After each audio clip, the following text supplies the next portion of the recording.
Well, Cieran, I've made a game based on Christianese. Christianese, Christianese is Great. that sometimes controversial expression used for like things that Christians say. And there's Yeah. there's a few different versions of Christianese. There's the Christianese that we use on a daily basis that are kind of words that only Christians use, like fellowship or evangelism, Yeah. that people who aren't churchgoers might not understand. And there's also kind of Christianese, which is maybe a bit more funny things Christians say. So there's also a dictionary of Christianese.com. And I've taken 5 Christianese phrases from this dictionary of Christianese, which is literally dictionaryofchristianese.com. So if you want to look it up after the show or read some more funny things. And I'm just going to give you a quote, or not a quote, a word from the dictionary, and see if you know what it means. I'm very up for this. All right. Well, I'm excited to see if you get them, because some of these ones Me I too. didn't know myself. So Right. the first one is bedside Baptist.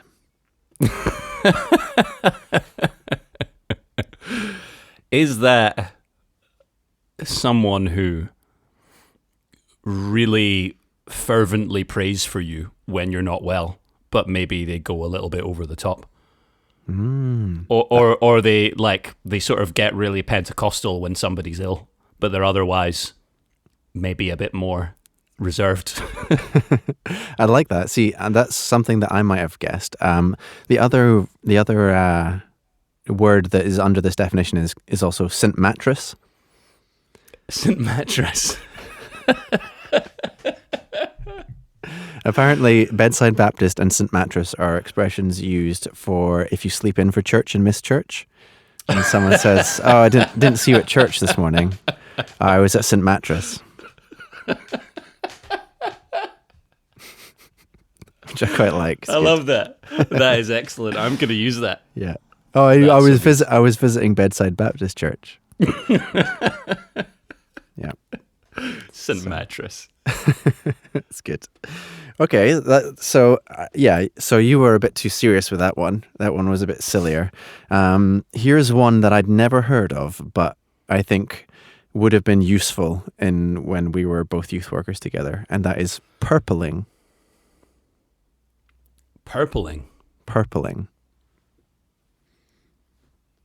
Hmm. This one's quite I'm a hard little- to guess. Yeah, I'm a little bit baffled, to be honest, as to what that could be. My mind goes either to something about purple being kind of a royal color and people in your church being quite vocal about turning the church purple. Yeah. Or something about holding your breath for too long, because we're talking about like youth groups. It's something about a dare that goes wrong. Yeah. Those are the two places my mind went. But tell me, what's the answer? My mind went to the same place with the royal colour. Okay. This is what the website says. I'll act it out for you. No purpling! It's a familiar cry at church retreats and youth camps. But what does it mean? In a nutshell, it's when the boys and girls at your youth camp start pairing off.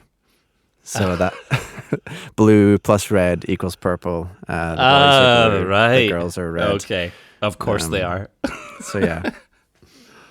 So no purpling. It's when no relationships with the youth. Okay, no purpling allowed. No Got it. purpling allowed at this youth camp. So here's number 3. Tooth angel. Tooth angel. Tooth angel. Oh, that's got to be like a sanctified replacement for the tooth fairy. Absolutely, 100%. Well done. It says on the website, on dictionaryofchristianese.com, somewhat below Santa Claus on a list of things Christian parents worry about is whether to tell their kids about the tooth fairy or the tooth angel. Tooth angel. So there you go. That's good. What do you think when you have kids? Are you going to tell them about the tooth fairy, Cieran?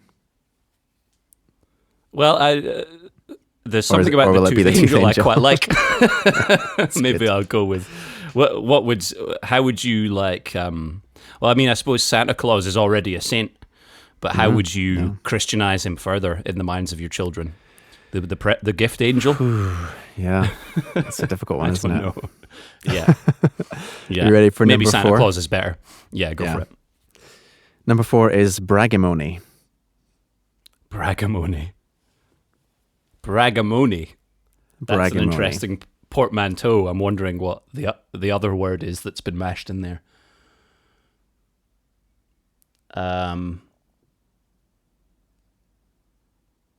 Is it boasting about your spouse? Or is it boasting to your spouse? It's neither of those things, but there is actually an entry on dictionaryofchristianese.com which is it just says hot wife. And it's about it's kind of the slightly chauvinistic way in which some male preachers tend to boast about their hot wives during their sermons. Right. Kind of like using the pulpit to compliment their wife. But yeah, it's interesting for sure. I've definitely heard that before from the pulpit. But yeah, I would say the same. Yes. A braggamony is, to quote dictionary of Christianese.com, when you share your testimony and you end up talking about yourself more than about God, it's called a braggamony. Guilty. I think we've all done that. That's good. Cool. Yeah. So that's the 4th one. Yeah. I think your 5th one you'll have a good chance of getting. It is Jesus Year.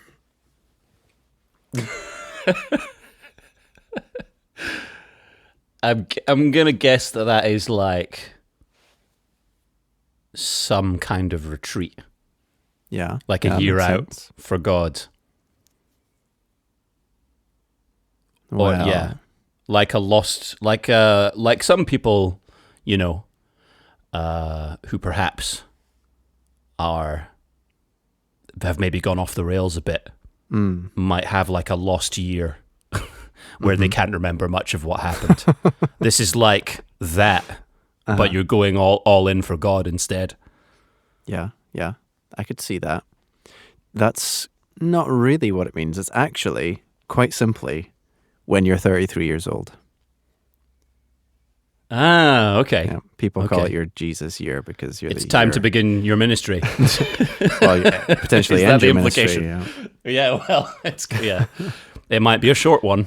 Yeah, I mean, we don't know we don't know for sure how old Jesus was, but some people say he started his ministry at 30 and died at 33 and rose again. Oh, right, okay, yeah. So it's the end of, right, okay, yeah, potentially. Yeah. Is that the implication?